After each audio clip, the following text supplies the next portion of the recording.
Challenge করছি মমতা বন্দ্যোপাধ্যায়কে যে আপনি এবারে নির্বাচনে কোনো জায়গায় দাঁড়ান, সেখানে সংখ্যালঘুরা আপনাকে হারাবে। চ্যালেঞ্জ করে বলছি, পশ্চিমবাংলায় মমতা বন্দ্যোপাধ্যায় কিছু নাটক করার জন্য মন্ত্রী রেখেছে, তার মধ্যে একটা ফিরাদ হাকিম বাবু। আজকে মুসলমান উনি বলছেন মুসলমানদেরকে শেষ করছে একমাত্র মমতা বন্দ্যোপাধ্যায়। মমতা বন্দ্যোপাধ্যায় একসময় চিৎকার করে বলতো রোহিঙ্গাদের ঢুকতে দেবো না। আজকে মমতা বন্দ্যোপাধ্যায় দুই হাত তুলে রোহিঙ্গাদেরকে ডেকে নিচ্ছে যে আসুন আপনি ভারতবর্ষে থাকুন, পশ্চিমবাংলায় থাকুন। কেন? ব্যবসার স্বার্থে, নিজের স্বার্থের জন্য, ভোট ব্যাংকের জন্য। খেলা তো আমরা খেলবই। মমতা বন্দ্যোপাধ্যায় খেলা বলেছে, শেষ আমরাই করব। ভারতীয় জনতা পার্টি অপেক্ষায় আছে খেলা শুরু করার থেকে না, শেষ করার দিকে অপেক্ষায় আছে। মমতা বন্দ্যোপাধ্যায় শুরু করবে, আমরা শেষ করব। যাকে আপনাদের বিজেপিতে যে বর্তমান পরিস্থিতি নিচ্ছে তা নিয়ে মমতা বন্দ্যোপাধ্যায় গতকাল অনেক কটাক্ষ করেছেন। প্রথমত তো আপনি মাইনরিটি হয়ে বিজেপি করছেন, সেটা নিয়ে মুখ্যমন্ত্রী বলেছেন যে বিজেপি প্রথমে হিন্দু মুসলিমের রাজনীতি করত, এখন দেখা যাচ্ছে বাঙালি অবাঙালিরই রাজনীতি করছে। আপনার কি কোথাও মনে হয়েছে বিজেপিতে থেকে যে মুসলিম সম্প্রদায়ের হয়ে আপনাকে কোণঠাসা করা হচ্ছে বিজেপির মধ্যে? দেখুন, বিজেপিতে কোনোদিন হিন্দু মুসলমান বা কোনো ধর্মই বাবাকে সময় লাগায়নি। প্রধানমন্ত্রী সবকা সাথ সবকা বিকাশ বলে এসছে। আর আজকের দিনে মমতা বন্দ্যোপাধ্যায় যেটা বলতে চাইছেন, মমতা বন্দ্যোপাধ্যায় একমাত্র বিভাজনের রাজনীতিটা করেন। যদি বলেন আপনি দেখে আসুন তোবা সিদ্দিকীর বাবুদের পরিস্থিতি কি এখন, ওনাদের সঙ্গে দীর্ঘ বছর ধরে বিভাজনের রাজনীতি করে গেছেন, হিন্দু মুসলমান করে গেছেন। আজকে মুসলমান উনি বলছেন মুসলমানদেরকে শেষ করছে একমাত্র মমতা বন্দ্যোপাধ্যায়। এখানে আপনি দেখুন সমস্ত জায়গায় মুসলমানদের পরিস্থিতি কোন জায়গায় দাঁড় করিয়ে দিয়েছে। বিজেপি কোনোদিন ধর্মবিধি রাজনীতি করেন না। মমতা বন্দ্যোপাধ্যায় আঙুল দিয়ে দেখিয়ে দিয়েছে যে মুসলমানদের কিভাবে রাজনীতি করেছেন।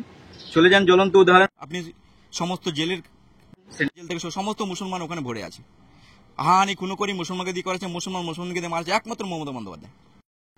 গোটা পশ্চিমবাংলা জুড়ে মমতা বন্দ্যোপাধ্যায় যেভাবে সংখ্যালঘুদের নিয়ে যেভাবে ভোটের রাজনীতি করছে, অন্য কোনো দল করেন না। আর সর্বভারতীয় আমাদের বৃহত্তম দল যদি বলেন বিজেপি দল কোনোদিনই কোনো রকমভাবে জাতি হিংসা থেকে শুরু করে কোনো ধর্মবিরোধী কোনো রাজনীতি করেনি, করবেও না। এটা আমাদের দিয়ে বসে। আমরা স্বেচ্ছা প্রধানমন্ত্রী এবং দেশের স্বার্থের জন্য রাষ্ট্রবাদী মুসলমান হয়ে আমরা বিজেপি করে আছি। এখানে কোনো সন্দেহ কিছুই নেই। মমতা বন্দ্যোপাধ্যায় বলতেই পারে, মমতা বন্দ্যোপাধ্যায় একমাত্র তাকিয়ে আছে মুসলমানদের দিকে তাকিয়ে, কিন্তু মুসলমানরা এবারে মমতা বন্দ্যোপাধ্যায়কে 2026-এ বিদায়ের পালা শেষ করবে মমতা বন্দ্যোপাধ্যায়কে। আপনি বিজেপি করেন, মাইনরিটির সম্প্রদায় রয়েছেন, এই যে মমতা বন্দ্যোপাধ্যায়ের যে অভিযোগ রয়েছে যে বাঙালিদের বাংলা ভাষাতে কথা বলার জন্য দিল্লিতে বাঙালিদেরকে কোণঠাসা করা হচ্ছে কিংবা তাদেরকে ডিটেনশন ক্যাম্পে পাঠানো হচ্ছে, আপনি কি মানেন যে রোহিঙ্গা ঢুকছে পশ্চিমবঙ্গে, রোহিঙ্গাদের জন্য আপনারা যারা ভারতীয় মুসলিম রয়েছেন তাদের সংকটে পড়তে হচ্ছে? রোহিঙ্গা কারা ঢোকাচ্ছে?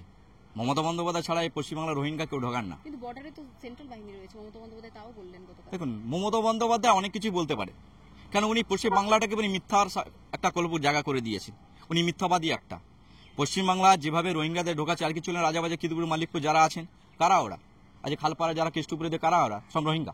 মমতা বন্দ্যোপাধ্যায় সব ঢুকিয়েছে। কেন? মমতা বন্দ্যোপাধ্যায় একসময় চিৎকার করে বলতো রোহিঙ্গাদের ঢুকতে দেবো না। আজকে মমতা বন্দ্যোপাধ্যায় দুই হাত তুলে রোহিঙ্গাদেরকে ডেকে নিচ্ছে যে আসুন আপনি ভারতবর্ষে থাকুন, পশ্চিমবাংলায় থাকুন। কেন? ব্যবসার স্বার্থে, নিজের স্বার্থের জন্য, ভোট ব্যাংকের জন্য। আমরা সেটা করতে দেবো না। আমরা সমস্ত দিকে দিকে তদন্ত চালিয়ে এই রোহিঙ্গা যারা আছে তাদেরকে যেমন তাদের জায়গা পাঠিয়ে দেবো। সঙ্গে মমতা ব্যানার্জিকেও পাঠাতে চাইবো আমরা। যাকে তো দেখা যাচ্ছে গতকাল মমতা বন্দ্যোপাধ্যায় পথে নেমেছিলেন, বিজেপির বিরুদ্ধে অনেক ক্ষোভ উগরে দিয়েছেন। সেখানে তিনি বলেছেন যে খেলা হবেই। কোথাও গিয়ে কি বিজেপি কর্মী হিসেবে আপনারা একটু ভয় পেয়েছেন যে খেলা হবে, 26-এ নির্বাচন রয়েছে, তার আগে মুখ্যমন্ত্রীর এই রূপ? মমতা বন্দ্যোপাধ্যায় আর রূপটাকে ভঙ্গির আমরা দেখতে চাই। খেলা তো আমরা খেলবই। মমতা বন্দ্যোপাধ্যায় খেলা বলেছে, শেষ আমরাই করব। ভারতীয় জনতা পার্টি অপেক্ষায় আছে খেলা শুরু করার থেকে না, শেষ করার দিকে অপেক্ষায় আছে। মমতা বন্দ্যোপাধ্যায় শুরু করবে, আমরা শেষ করব। এবারে সংখ্যালঘু যারা আছে সকলে মিলে মমতা ব্যানার্জির মুখে জামা ঘষে দেবে এবং ভারতীয় জনতা পার্টি 2026-এ জয়লাভ করবে। এটা আমার চ্যালেঞ্জ আছে। জাকির হোসেন রাষ্ট্রবাদী হিসেবে আমি চ্যালেঞ্জ করছি মমতা বন্দ্যোপাধ্যায়কে যে আপনি এবারে নির্বাচনে কোনো জায়গায় দাঁড়ান, সেখানে সংখ্যালঘুরা আপনাকে হারাবে। চ্যালেঞ্জ করে বলছি। বাঙালিদের রক্ষার জন্য হাঁটছে, সেই ফিরাদ হাকিম বলেছিলেন গত বছর যে যারা উর্দুতে কথা বলে না, উর্দুতে জন্মগ্রহণ করেনি, তারা দুর্ভাগ্য। তাদের সর্বপ্রথম যদি বলেন ফিরাদ হাকিম পরিবারটা, তাহলে দুর্ভাগ্য। আপনি সেখানে দেখুন ওনারা ওদের বিরুদ্ধে কথা বলতে পারে কিনা। আর আজকে বাংলায় যে ফিরাদ হাকিম এর কথা বলছেন, উনি মুসলিম সমাজেও উনি খুব দুর্ভাগ্য যে ওনাই মুসলিম সমাজে জন্ম হয়েছেন।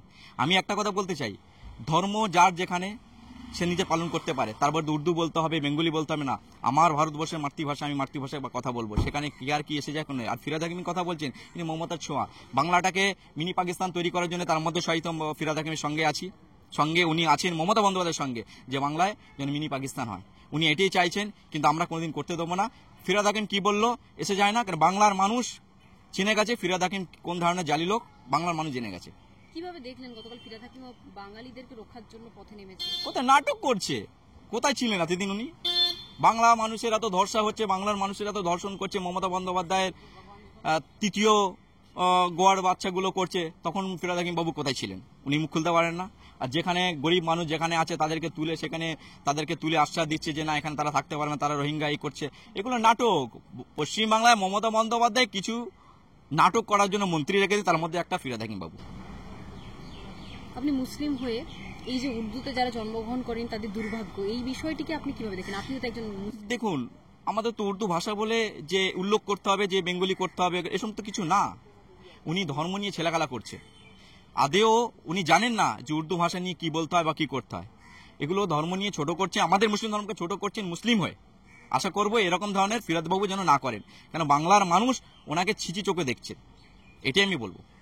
জাকিরদা নতুন সভাপতি পেয়েছেন আপনারা, সেই সভাপতির মুখে দেখা যাচ্ছে হিন্দু মুসলিমকে এক করে নিয়ে চলার বার্তা। তিনি বলছেন মুসলিমের হাতে যদি অস্ত্র থাকে তিনি তার হাতে পেন দেবেন, এই ধরনের মন্তব্য দেখা যাচ্ছে। আপনারা কি খুশি সংখ্যালঘুরা শ্রমিক ভট্টাচার্যকে পেয়ে? নতুন সভাপতি আমাদের রাজ্যের শ্রমিক ভট্টাচার্য মশাইকে পেয়ে আমরা খুব খুশি। কেন জানেন? শ্রমিকদা এমন একটি ব্যক্তি যার কথা আমরা শেষ করতে পারবো না।